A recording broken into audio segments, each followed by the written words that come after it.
GHMC అధికారులపై Kishan Reddy serious అయ్యారు. GHMC commissioner కి ఫోన్ చేసిన Kishan Reddy zonal commissioner, DE, AE లేకపోవడంపై ఆగ్రహం వ్యక్తం చేశారు. కేంద్ర కేబినెట్ మంత్రి వచ్చినా అధికారులు రాకపోవడంపై మండిపడ్డారు.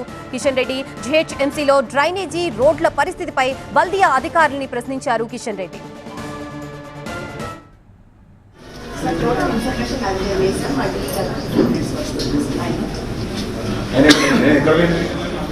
తెలియదా టైమింగ్స్ వీళ్ళందరూ వేరే పని లేదు, ఆయన కొడుకే పని ఉందా రీసెంట్ అది కదా ఆయనకే చెప్తున్నాం. డీకి వెంకటేష్ వర్కింగ్ ఇన్స్పెక్టర్ తడే వచ్చి ఏం మాట్లాడుతున్నాను తమాషా అయిపోయిందా మీకు? వర్కింగ్ ఇన్స్పెక్టర్ తడ నాకు వచ్చి ఇంతమంది కూర్చొని ఉంటే కమిషనర్ గారు గుడ్ మార్నింగ్. నేను ఇక్కడ కమలాపూర్ కాలనీలో ఉన్నాను. మీ వాళ్ళందరికీ చెప్పాము, మీకు కూడా చెప్పాము. మీ ఈ లేడు, డిఈ లేడు, డిఎంసీ కొత్తగా వచ్చింది, మీ జోనల్ కమిషనర్ లేడు. క్యాబినెట్ మినిస్టర్స్ వస్తే ఎవరైనా రావాలి కదా సార్?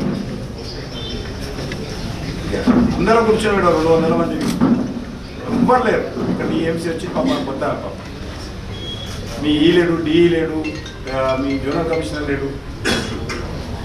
అన్యాయం ఉంటే కదా సార్ ఇది. తెలంగాణకు ఆదాయ వనరైనటువంటి హైదరాబాద్ సమస్య నిలయంగా మారిందన్నారు కేంద్ర మంత్రి Kishan Reddy. Hyderabad Kamalapuri colony association meeting కి ఆయన హాజరయ్యారు. హైటెక్ సిటీ ప్రాంతం తప్ప చాలా కాలనీలో కనీసం మౌలిక వసతులు లేవన్నారు. బల్దియా ఉద్యోగులకి జీతాలు ఇచ్చే పరిస్థితి లేదని చెప్పారు. డ్రైనేజీ, తాగునీటి సమస్యను వెంటనే పరిష్కరించాలన్నారు కిషన్ రెడ్డి.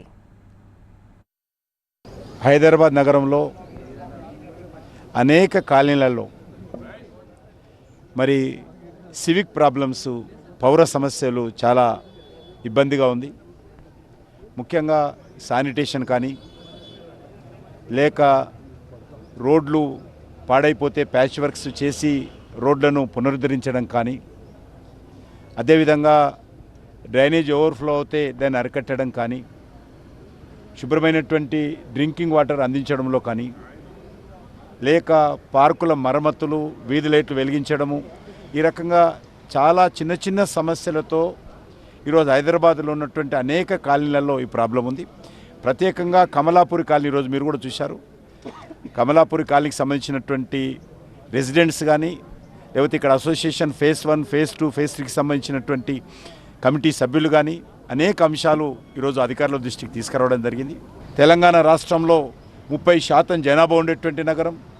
మొత్తం రెవెన్యూ అంతా కూడా, ఆదాయం అంతా కూడా ప్రభుత్వానికి కానీ మరి హైదరాబాద్ నగరం నుంచి వస్తుంది. కాబట్టి హైదరాబాద్ నగరానికి కావాల్సినటువంటి కనీస సౌకర్యాలు కల్పించాల్సినటువంటి బాధ్యత మన అందరిపైన ఉన్నది.